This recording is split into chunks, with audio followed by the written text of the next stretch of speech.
Hi there, and welcome to How To with Anne Mahlum. When deciding to do this podcast, I really wanted to create something that could give people real tools on how to execute on certain things. So often we talk about things on such a macro scale that, yes, leaves people inspired, but with no real idea on what the steps are to make something in their own life happen. I challenge and encourage and probe my amazing guests to get granular and specific on their strategies, their mindset, their tactics, and their methodologies so that you can learn practical, actionable steps to best optimize your confidence, career, health, and wealth. What's up, everybody? I am Anne Mahlum, and welcome to the How To podcast with Anne Mahlum. Today, we are fortunate to have Omar Medrano. He is a highly successful entrepreneur and business coach for people who are ready to crush the fear that's keeping them from their potential.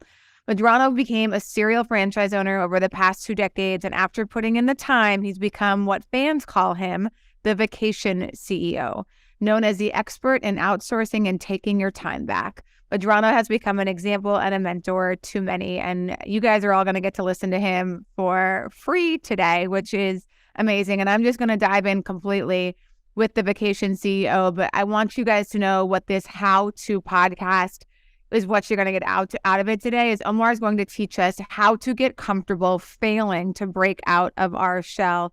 And there's a lot of meta talk around failing, and we're going to get really granular today on what that means. And again, how to get used to that feeling so that every time you are uncertain of doing something, fear of failing, that you figure out a way to push forward anyway. But Omar, I have to ask first and foremost, what does vacation CEO mean? And enlighten us.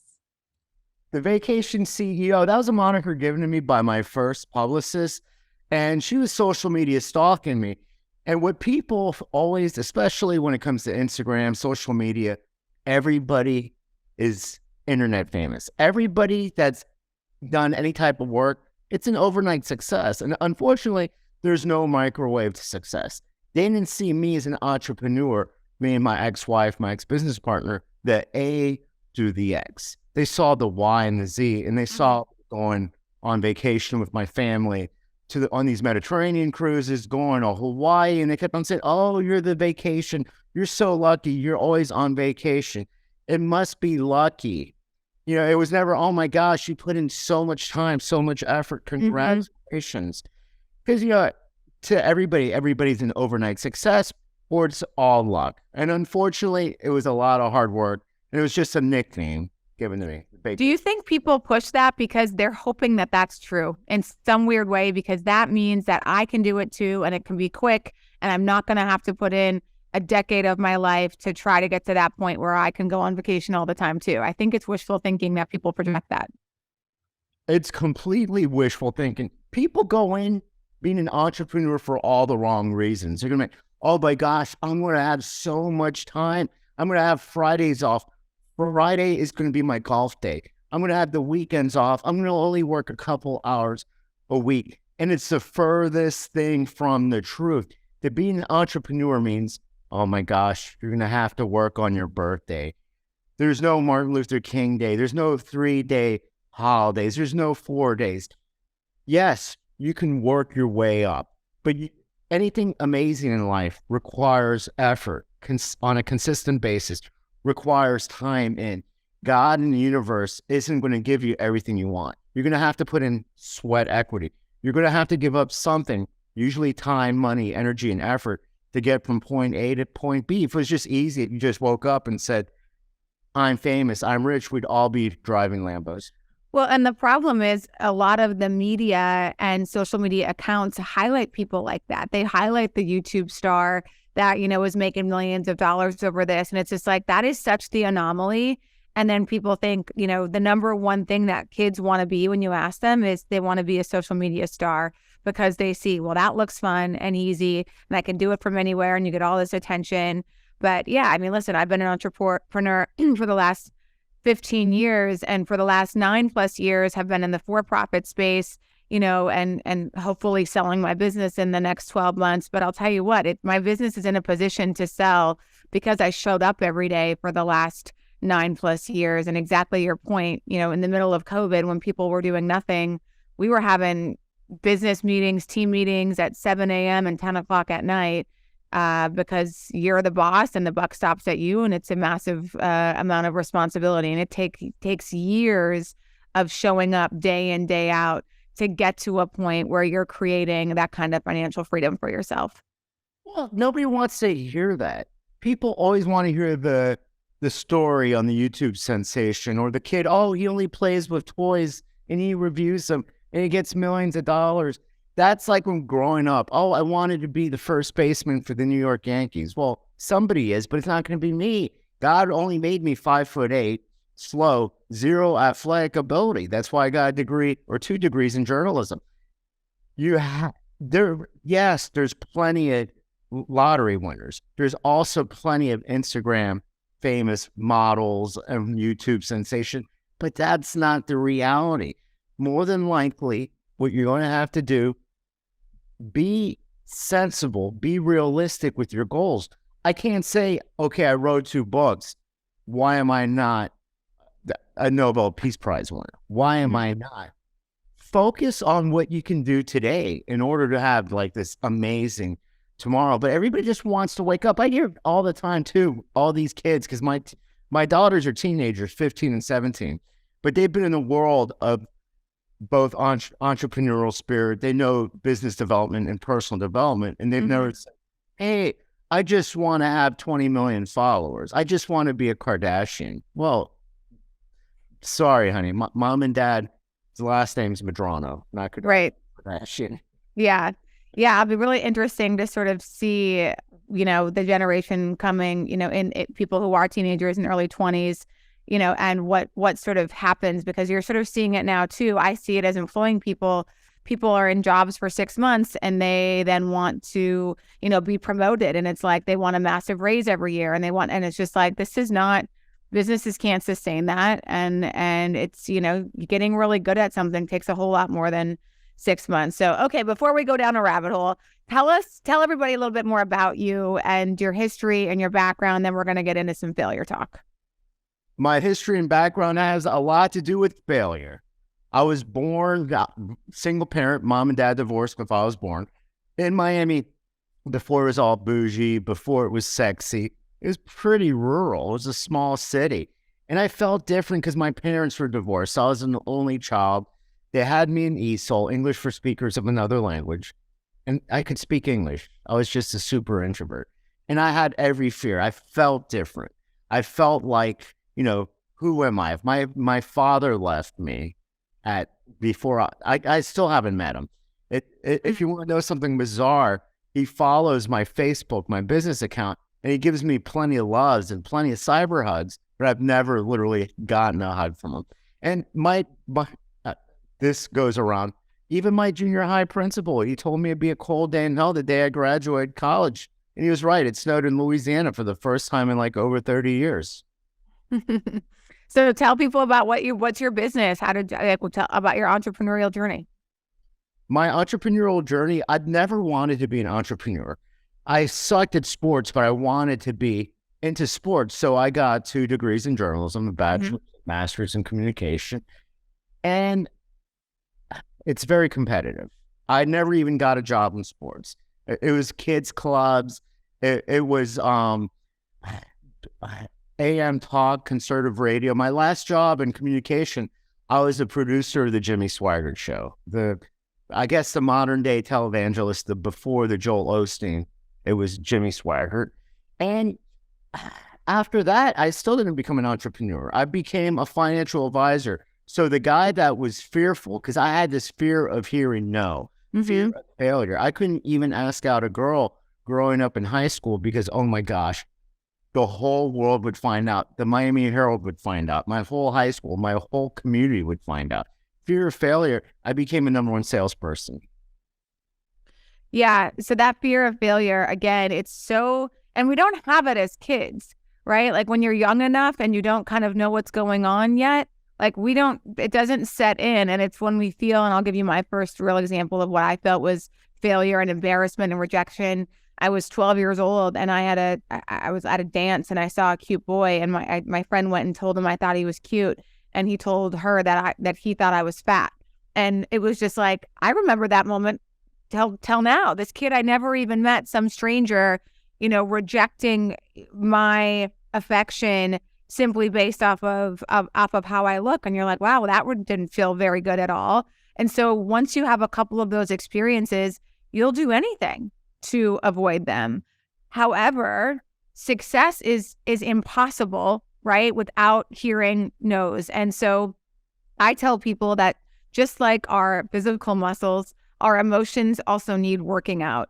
And they're not going to get any stronger, any more tolerant if you don't proactively practice them. If you've never worked out at the gym, the first time you go, it's going to be uncomfortable. You might not know what you're doing. You're going to be ridiculously sore, the next day, and your muscles are like totally being, wakened up to something that they haven't done before. Emotions are no different. And there's frankly no shortcut to that either, right? You need to continue to push through and figure out a way to not have the rejection paralyze you. Oh, rejection isn't even, no is just temporary. Just because someone tells you no, that's not a reflection. That's not saying, hey, Anne, Omar, you guys suck. Even on a fundamental level, like let's say asking out, if I asked out a woman on a date and she says no, unless we dive deeper, she might be in a relationship, she might already have plans, she might be recovering from being in a relationship. There's just so many different aspects and variables. It's not necessarily, hey, Omar, you suck. I think you're too short. I think you're too old. I think this, and that. That's our limiting belief. That's a little story that's inside our head.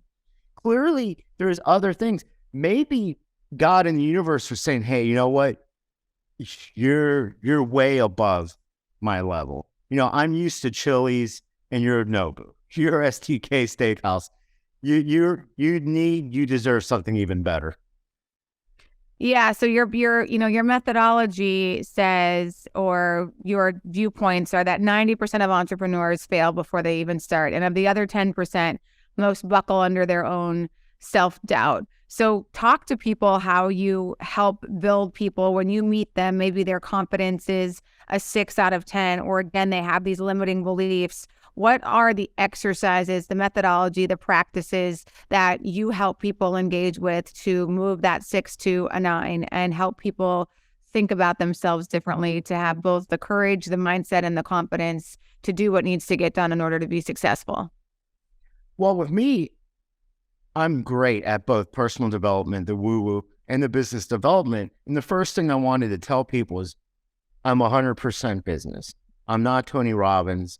I can't motivate you on a daily basis, until I realized the number one pattern is everybody's stocked based on limiting beliefs. If you have the mind, the body, and the spirit aligned, you can find massive success, but eventually you're going to self-sabotage. Eventually you're going to say, I don't deserve this. I don't deserve success. I don't deserve wealth. I don't deserve happiness. This isn't for me. And that's based on childhood trauma. And usually that's why let's tackle that, because all of us are worthy. We're designed in God's image, and God wanted each and every one of us to thrive. So let's thrive. But yeah, that's a common thread, is what stops people from even becoming more successful than they currently are is they're stuck. They don't want to be better than the Smiths, than the neighbors. They don't want to be bigger, better than their parents, because, oh my gosh, there's a lot of stuff. So let's scratch the record. Let's change the focus. Let's quit living in his story or her story, because a lot of times, yes, we can go talk about my horrible childhood, but I'm 49. And that's the one thing, when it comes to therapy, yes, let's acknowledge what went wrong, but let's use it as a tool to motivate people to say, look how far you can come, and let's surpass that. A lot of times people want to relive the history or her story, and we don't have a DeLorean, we don't have a flux capacitor. So enough.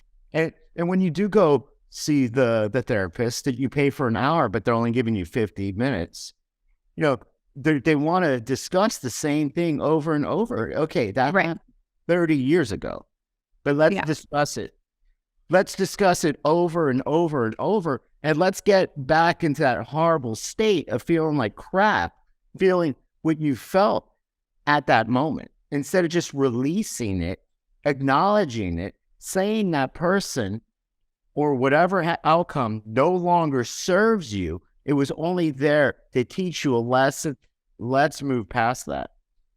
Yeah. So for our listeners right now, is the first step just writing and getting really honest about what your limiting beliefs are and not trying to sugarcoat it? Like, what would you advise people to do who feel stuck? And, I believe in limiting beliefs too. And I know you mentioned Tony Robbins, and you're not Tony Robbins, but Tony talks about that stuff. And I've been to his 6-day. I'm a graduate of Mastery University. That's amazing. I love the guy. Last time I saw him, not that he ever wants to acknowledge it, but I said, "You saved my life." That's the base. That's the base. A lot of business coaches, a lot of my other mentors poo-poo on the guy, but yeah, clearly he's not our guru. But yeah, no, my hat's off to him. So yes, I have a little mixture of everybody. But yeah, so the limiting belief ones is a big one that Tony Robbins speaks about too. And I think I've spoken about that at Solid Core, with my team members when hearing that and having them really stand up and be vulnerable. And we had people stand up and be like, my limiting belief was that I was going to show up here and no one was going to like me. And once you start saying that, you start living in it. It's a self-fulfilling prophecy, and you look for reasons and you look for signs, you look for situations that reaffirm that limiting belief, because that's the identity that you've given yourself, instead of like recognizing not everybody is going to like you. Who gives a shit? And if that's the barometer of you feeling good about yourself, is everybody has to like you, that's a failing formula from the get-go. Oh, failing. I mean, I leave everything public because it is called social media. But if somebody wants to take a shot, I leave it there because, hey, that's their opinion. But anything, let me use that as rocket fuel. Let me use that as motivation, because my whole life has always been about proving people wrong. I'm stubborn. I'm not Mensa. I'm just a guy that doesn't quit until I hit my goals. I'm a guy that my first personal trainer told me I could never run a half marathon. Not because I look like this, but I was 50 pounds overweight at the time. And he said I would never run 13.1 miles. I fired him. I signed up for a full. 25 fulls later, I proved him wrong. You can have a hater, an naysayer. You can do two things: prove them right or prove them wrong. Yeah, and I don't think there's anything wrong with what motivates you. People talk about, and like, who cares if that's motivation for fuel for you to use for your own personal development? The motivation, doesn't really matter. And a lot of people are motivated by having, someone that either we respected or that was admired, an authority figure tell us we're only going to get so far. And it's not up for them to say that. So tell people, again, when you talk about confidence, right? One of your method is about getting over the fear of rejection and just asking for it.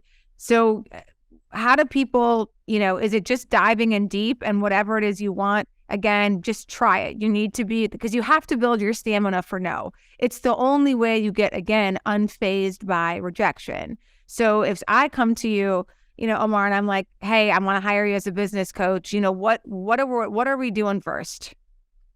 Two things: building confidence. The first thing is you have to small goals. A lot of times people want the grand slam. It's like, well, you can't fake it till you make it. You have no experience. So how are you going to do that? Confidence is a gradual buildup. You keep on consistently doing the small work, achieving it, and you build confidence. So it's get the base hit. Don't swing for the fences. Get the base hit. You compound it, and then you can go for bigger and better goals. And two, confidence is created by doing things on a consistent basis. I mean, I'm doing 75-day hard. I'm on day 43, 44, 45. And it's just doing the work on a consistent basis, doing the work when you don't feel like it. Because a lot of people, that's what separates the good from success, is the successful people do it on a consistent basis, not when they feel like it. Yeah, and that's consistent. that advice is consistent. I'm sure you know who James Clear is with Atomic Habits. And Atomic Habits. yeah, it's the same thing. People feel like, well, what's the point? I don't have 2 hours dedicated to the gym every day. It's like, start 10 minutes. Do you have 10 minutes? Go to the gym for 10 minutes. Do, a round of bicep curls and leave. And then you go for 15 minutes. But a lot of people won't start if they're just like, can't get to the, ultimate finish line of like, I'm never going to, I don't have time to run for a marathon, but I want to be a runner. Well, then go out and run a mile. And starting small and committing the time and doing the activity, it actually matters less the length of the activity than the activity itself. And he talks about, listening to a podcast with him and Tim Ferriss yesterday, and I thought it was interesting when he's like, listen, my normal workout in a gym is about an hour. And there are days that I can't have an hour. But if I've got 20 minutes, I'm still going to go, because if I don't go, that day's a zero. I didn't work out at all. So even though I didn't work out as long as I would have liked to, I still worked out today, and I don't have to put a zero, down for my workout. And I think people confuse that all the time, Omar. It's like, well, if I can't do it 100%, it's not worth doing. And to your point, no, it's the consistency in the action. The amount of time is secondary. But people love to lie to themselves, and the biggest thing, I don't have enough time. If you make it a must, you find the time. Clearly, when people say they don't have the time to go to the gym, I don't have time for an hour. I don't have time for 2 hours, but yet they have time to watch Netflix. Yet they have time to not only watch Netflix, but watch every series available and do it on a consistent basis. We always lie to ourselves. I know. If you have enough time to be on social media, if you have enough time to cyber stalk your exes, if you have enough time to post your political views, your social views and whatnot, trust me. And if you don't have enough time, wake up earlier. Because if you make it a must, if this is your life and you just create it and say, I need this because this is my life, and you'll find the time. Yeah, I hate that line too. And I'm like, it's so disempowering, right? So if you're not doing something, I don't go to church, not because I don't have the time, because I don't make the time and it's not a priority for me. So once we can get really honest about that and own how we're spending our time, that's how you can take ownership over changing how you spend your time. And I'll tell you what, yeah, when people say, and I've got plenty of people who use the workout thing, and it's like, literally wake up 40 minutes earlier. Stop watching 2 hours of TV a night. Like, this is not difficult for me to look at your schedule and calendar, but you feel better about yourself by just saying that, you've got so much going on. And a lot of people, Omar, also make their life so busy and use I have to run errands, I have to do this, I have to do that, so that they don't actually have to do the hard. It's like, you don't actually want to do it. And instead of just saying that, you've built in a bunch of excuses that frankly makes you sound, I don't want to say dumb, but we're being honest here. It just is like, do you think people are still buying into the notion that more people have more time in the day? We all have the same 24 hours and we got to take ownership on how we use it. If Jack Dorsey had enough time to run 2 publicly traded corporations, Elon Musk has time to run 2 publicly traded corporations, as well as a social life. And the Warren Buffetts and all these uber successful people, I know they're wealthy, but they can't. We all have 24 hours in the day, but it's always easy. That's the biggest cop out. I don't have enough time. I don't have enough time to eat healthy. I don't have enough time to do this. I don't have enough time, because it's easier to say I don't have enough time than say I'm too lazy. I'm unmotivated. It's always easier to play victim and point fingers. Circumstances. If I had more time, if Mercury wasn't in retrograde, if my horoscope was different, if I was born on a different day, if it wasn't Friday the 13th, we always go, if it wasn't genetics, if it wasn't this, if it wasn't that, because It's harder it's clarity when you can finally say enough of the crap. Yes. It's my own damn fault. I'm in the position I'm in, not based on luck. I'm in the position that I'm currently at based on my horrible choices that I made in my life. Yeah. And I'm also going to say, I don't think Omar and I are saying that, listen, different people have different exposure, different experiences, different access. We're not disregarding that, but we all are born into certain circumstances and certain situations, and we all got to kind of figure out what to do from there. And there are people who blame circumstances, and there are people who take control over those circumstances. And again, if you're going to blame them, your life is going to look the same. And the only person who's going to lose in that scenario is you. Nobody else is going to have sympathy. Nobody else is going to care. So until we take real control over our life, our actions, our habits, our behaviors, our excuses, our everything, your life stays the exact same. You and I feel a little bit the same. David Goggins is like really out there, and I have a little Goggins in me, and I just don't like, sometimes we think being a good friend to people is coddling them. You know, when like your friend, and Goggins says this, if you have a friend and they say, I'm fat, and they're fat, and you tell them you're not, you're a horrible friend. You should say, yeah, you are overweight. And it's, you know, how can I help you do something about it? But we want to constantly debate somebody's, you know, when they're saying something about themselves. As a friend, we're here to make the debate, when really what they might need is an affirmation on that to get them to take action. Because we want to be liked. We don't want people to hate us. We all try to like with Steve Jobs, to sell ice cream. You and I don't own Ben and Jerry's. We're not franchisees of an ice cream shop. So I want honesty. I want truth. I want and that's why, you know, if I'm doing something wrong, whether it's working out, fix my form. Tell me. Don't wait till I get hurt, right, to say it. Or well, you know, I don't like that video. I don't like that. You could have worded this different in this blog or your book. That's fine. Thank you. I'll take that. Mm-hmm. Well, I'm never going to read your books because I don't like you. I've heard that too. And it's like, okay, well, how is that going to help me? Right. Congratulations. You made yourself feel significance. But that's it. Power is clarity. Clarity is power. So yes, if I look like crap, if I'm wearing a double-breasted suit and I'm only 5'8", one, it's not the 80s anymore. And two, I'm only 5'8". I'm not 6'2", 6'3", so why am I wearing a double-breasted suit? Please be honest with me. You know, I want somebody to say, you look like crap. Do something different. Change it. Because then that's something I can change. And if it's real criticism, if they're really your friend, they will tell you, hey, you know what? Maybe push back on the appetizer and dessert. Yeah. Yeah. Or it's, again, the friend who constantly has been talking about something for the last 4 years, whether it's, you know, oh my God, I'm in an unhappy marriage and it's been 4 years, and you have to just say, I can't listen to it anymore. Either do something about it, fix the relationship, leave the relationship. But, you know, this is just taxing and exhausting to listen to. Or, you know, trying to lose weight, trying to start a business, the same narrative over and over again. Actually being the friend is calling the person out who's not taking, you know, any action, and trying to get to the root of that instead of just, you know, continuing to hear the sympathy. So one of the areas that you have on here, right, about confidence, whatever, it's the hardest step is to start, which I think everybody would usually agree with. So it's, again, figuring out a way to get going and trying not to think about the end result. I think so often people think about, you know, Y and Z at the end of an alphabet, or step 20 and 21, and they talk themselves out of it.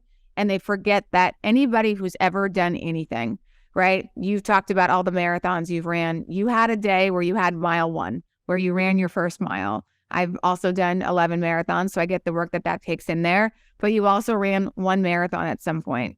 Solid Core, we have 90-ish studios around the country. We had 1 studio at some point. So I think it's sometimes hard, or people trick themselves and they look around at all these things that exist. And it's really easy to forget, once someone has built up, you know, years of something, that everybody had a day 1. They had a mile 1.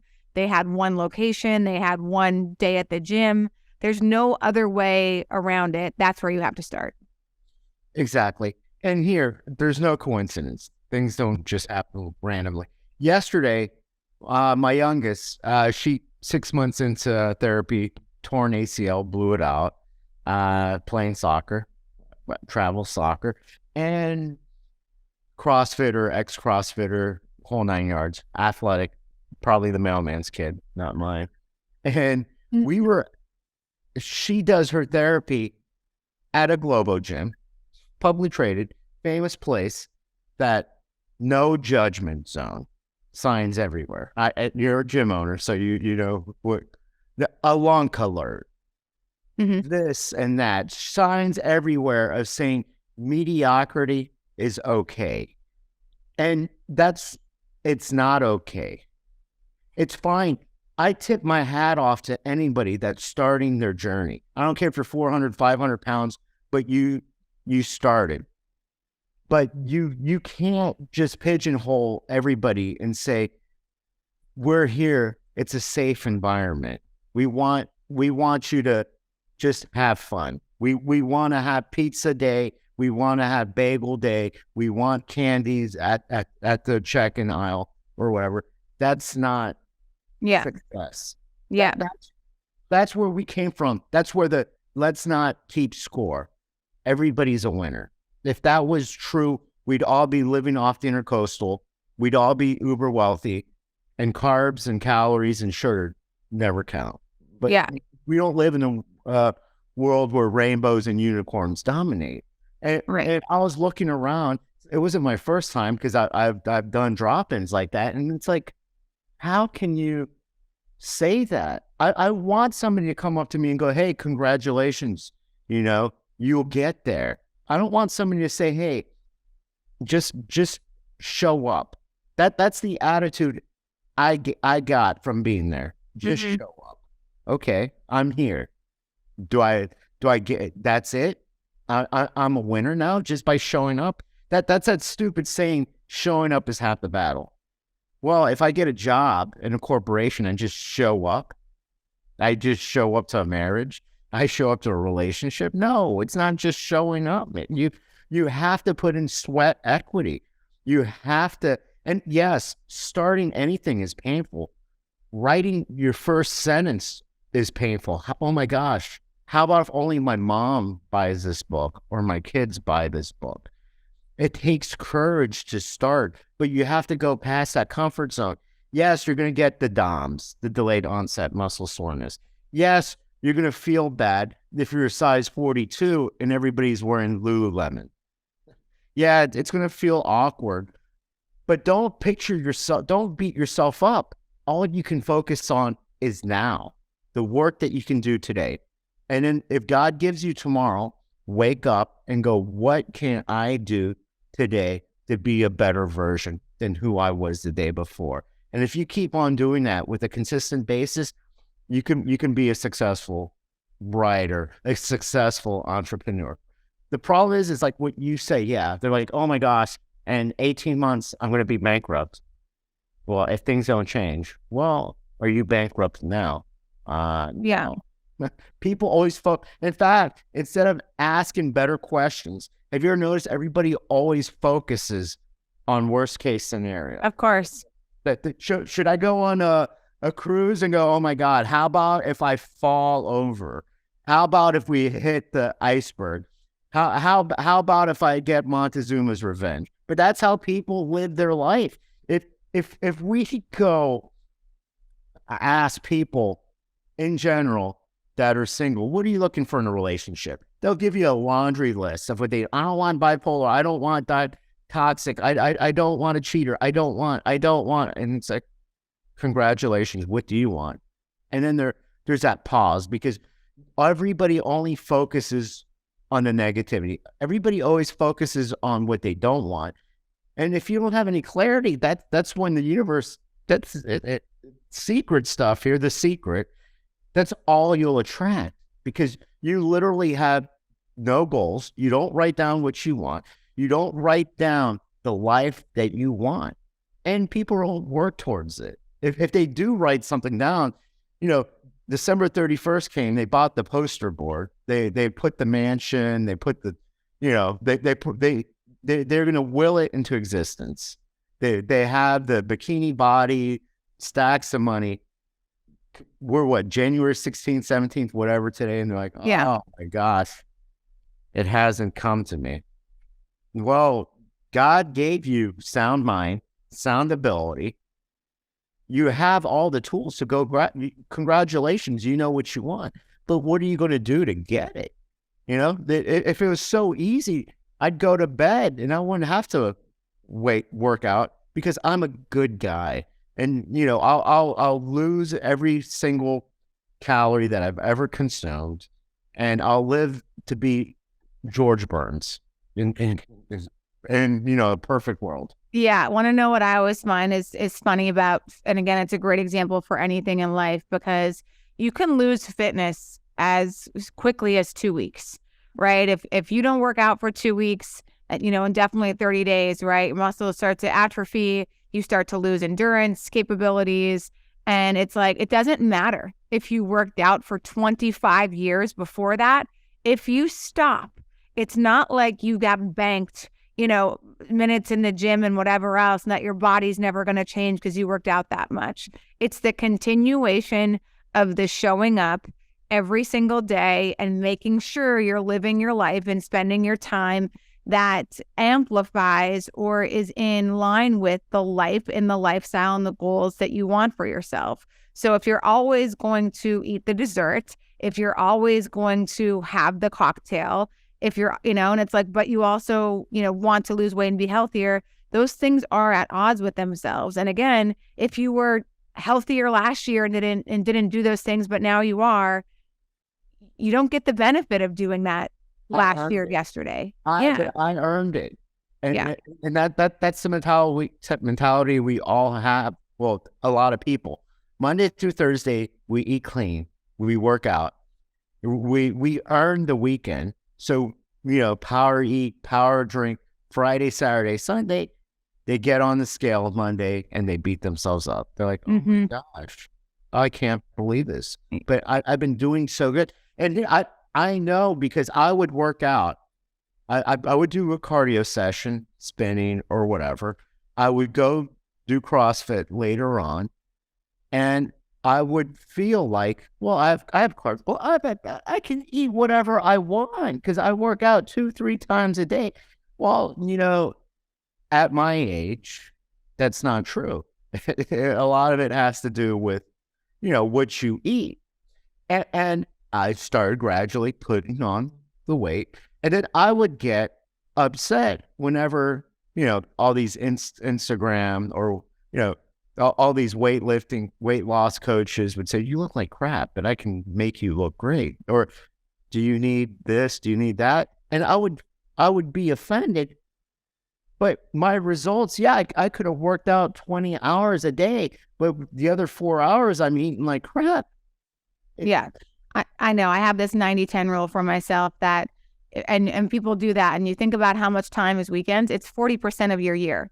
You tell me anybody who's working on their goals 60% and then 40% of the time throwing them out the window, and tell me the progress that gets made. If LeBron James practiced basketball 60% of the time and not 40, it's just like, there's no way. The math does not work. And I was sitting up at the pool at Miami, and again, everybody has their own journey and whatever, but like everybody up at that pool's having a cocktail in the middle of the day drinking, and again, to each their own. But it's just like, you can't do that every time you're at a pool. Like every sunny, beautiful day, if it's like, oh, I want a cocktail, there's a lot of those in Miami. There's a lot of Fridays. There's a lot of Saturdays throughout the course of a year. And we've got to have guardrails for ourselves and I'm saying if you don't have, those type of goals, and who cares? I don't drink at the pool, drink every day if you want to, but then you can't bitch and complain about the things that you want in your life that you don't have when you're not making the discipline, sacrifice, the consistent decisions there to make those things happen. So let's get in a few questions I ask everybody on this podcast. What do you think it is, Omar, that actually causes people to change? either motivation, inspiration causes a little people change. But what happens is when you're in the valley, pain, and I mean a lot of pain, when the pain of actually trying something different, a new career, finding your new soulmate, actually is less than the pain that you're feeling, that's when you'll get off your butt and you'll go, okay, I deserve better. I don't deserve the crumbs. A lot of times, though, we're happy. We're like, oh my gosh, well, I'm with this person, but what if the next person is worse? Because, once again, we always focus on everything is worse.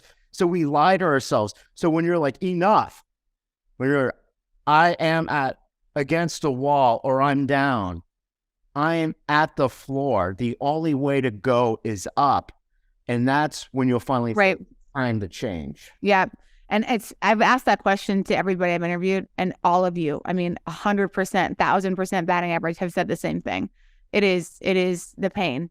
It is, you need to feel so frustrated with your current life, and you need to believe that there is something better than what you have. And as long as you believe that it could get worse, you're going to hang on to the mediocrity that's in your life. Mm-hmm. Always. And everything. Personal life, your social life, dating life, business life, your career. It's always your finances. Yeah, it's always or the compare. That person has it worse, or somebody in Cambodia has it worse. Yeah, we're not Cambodia. We're not in Afghanistan. Yeah, I'm so glad you said that about the comparison piece, because I use a comparison as a tool for myself, and I always compare up.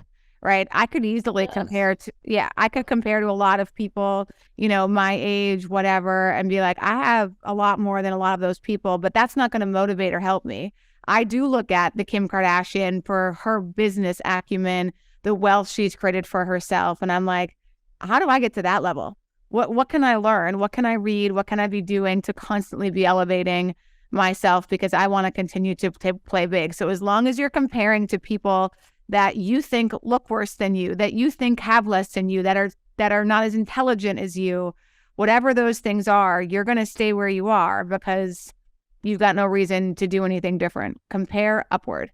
Okay, so if you have to define success for yourself today, what does that mean to you?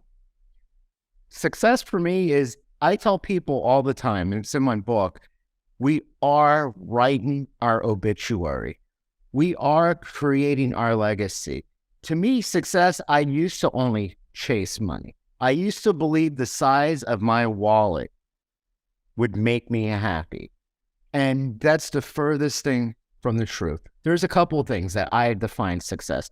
I define success every day that I go to bed, right before I meditate, I ask myself, did I do enough to be a better version of who I am today than who I was yesterday? That's one thing. Two, did I help? Was I in service today? Did I help out someone without expecting anything in return? And also, was I the best version of a father to Lauren and Mia today than I was yesterday? Love that, Omar. And again, it's like, how much more do people have to listen to when we're chasing success? And maybe people just have to go through it, because we all want the parties, the girls, the wealth, the watches, this kind of stuff. But anybody that you've talked to that's gone down that path can tell you it created nothing but misery, and none of those things contribute to happiness. Now, I'm not saying that, listen, having financial health and wealth, contributes to having less problems, right? And when you're financially in a tough place, that's a lot of stress that is there. But the ultimate happiness is quality connection with ourselves, with other people around us, with feeling like we're being helpful, feeling like we're being productive, that we're making impact. Like, that has never changed for me across my whole life, even when I was, in my 20s, just starting out, to where I am now. Those are always the things that make me feel the best every single day. Well, I always thought I never realized until very recent, happiness is an abundance. It's not scarcity. Right. We create it within ourselves. I wake up every day saying, I am happy. I will make today an amazing day. Before, I would always be chasing the Prada. Well, Yeah. or chasing the Louis, chasing the Gucci. Yeah, oh, this will make me feel better. Maybe if I buy a new Tesla. Maybe if I do this. Maybe it was always if I buy this will make me happy. Or when I do this, I will Yeah. become happy. One And, side, one side, one yeah, side. and once the sad part about it is when you live your life like that, you'll never be happy because there'll always be, well, I need this. Yeah. I tell people, if you're not a happy person today, you're not going to be a happy person tomorrow. And I say the same thing about giving. I have a lot of friends, or I've seen people, they always point the finger up at the person who has more and wants to lambaste and criticize them for not giving enough. And when you look at yourself and say, you might not have as much as that person, but what are you doing to give and to help others? And people always absolve themselves and say, well, once I have enough, I will. And I'm like, you never will. If you're not having a giver and an in-service mentality today, there is nothing with more money that's going to make you operate in that fashion. You can give no matter what your financial situation is. Do you have 50 cents to give somebody who needs, a cup of coffee off of the street? And we just think like, until I'm a multi-millionaire, billionaire, then I'll give back. That's a bunch of bullshit. You'll always be a giver. You'll always be in service. You just amplify it when you have more money. Right. That person, it's such a cop-out because they're also the same person that says that equates success and having billions or having millions must mean they robbed or they stole or they hurt someone to get that money. Yeah, totally. What are, for you, Omar, the non-negotiables in your life? Again, I know this changes over time, but what are the non-negotiables today that contribute to your level of happiness? Non-negotiables. One, my children, my two daughters always come first. When I first got divorced, it was, well, it's not my weekend. Or maybe it's not, I would lie to myself, well, it's not that important, this soccer game, or this, it's not that important. I realized I'm not a part-time parent. I didn't sign up to be a part-time parent. They weren't asking to be for only part-time parents. So when I did the shift and I realized I'm a full-time dad. Love that. That's a non-negotiable. When people go, well, can you do this or whatnot? Or before being divorced, well, what weekend do you have your children? I'm like, I don't know. I don't have weekends. I see them when it's necessary, which I see them all the time. And that's one of my non-negotiables. Another non-negotiable is I've had mentors that look at people like they were prophets, not the biblical prophet, but PROFIT. I don't chase people. I don't help people based on their checking account. And that's why, yes, I do help people. And I sometimes joke and say, I'm like the St. Jude of business or personal development, because I'm like the patron saint of lost causes. I do listen to people. I do answer them. I'm never like, well, pay me first. And then let's see what we can do. Yeah. Great. Last question is, what's one thing that people can do today to start living a more fulfilled and happy life? Easy. The number one thing that we can all do is forgive. Forgive ourselves. First, quit beating yourselves up. No more wire hangers. Forgive the past. Forgive everybody. Forgive that person that cuts you off. Forgive your past relationships. Forgive people that no longer serve you in your life. They were there for a reason, maybe for a season or years or whatnot, maybe for a day, but they're there for a reason. And let it all go. And quit living in your past. Quit holding all the anger, resentment. All those bad feelings are like a cancer festering inside. Forgive everything. Love yourself. You deserve it. You don't deserve the crumbs. We were all made to thrive. not to be in middle management. We were all made to create and love the life that we were given. I love the forgive piece. There is a great, you probably maybe didn't see the Sex and the City movie, but okay. So do you remember in the cab when Miranda, so Carrie, broke up with, or they didn't get married thing, and Miranda's husband cheated on him, and then Miranda does something to Carrie, and Carrie won't talk to her, and Miranda and Carrie, of course, are best friends for years. And Miranda's sitting in a cab in front of Carrie's home, begging her to talk to her. She gets in and she just is saying, "You have to forgive me." And she says, "Why? You never forgave Steve." And she says, "Well, that's different." And her response is, "Forgiveness is forgiveness. Doesn't matter the thing. It is forgiveness. And there's no, you did something big, you did something small, you forgive or you don't." And I thought that was also really I was like, oh, that was some heavy, really amazing Buddhist stuff right there. So good job, Sex and the City. You see, now everybody knows. And just in case, throw it out there. I've watched every episode and all of these. It's my favorite series. It is so smart and they were ahead of their time. It's so good. Awesome, Omar. Thank you so much. Where can people find you, learn a little bit more about you? You can find me on online social media, Omar Medrano. On Instagram, somebody made a fake account, but I've actually got more followers. I've got free videos. I will never ask you to buy crypto. I will never ask you to buy Forex. And my fake account only has one daughter. I've got two. I post pictures of all of them all the time. What If It Did Work is not only the name of my book that's on Amazon, but it's a group on Facebook. I throw free videos, marketing videos, videos on forgiveness, videos on life, the self-development, the business development. I never pitch. I let other people pitch, but I never pitch myself. And it's just free information. Text me, DM me, fax me, smoke screen me, telegram me, whatever question you have, I will answer you, because I just want to see everybody loving and living their life to the fullest. Well, that's an amazing message and very generous of you. So, Omar, thanks so much for your time today. We appreciate you, and keep doing great things out there. Thank you so much. Pleasure's all mine.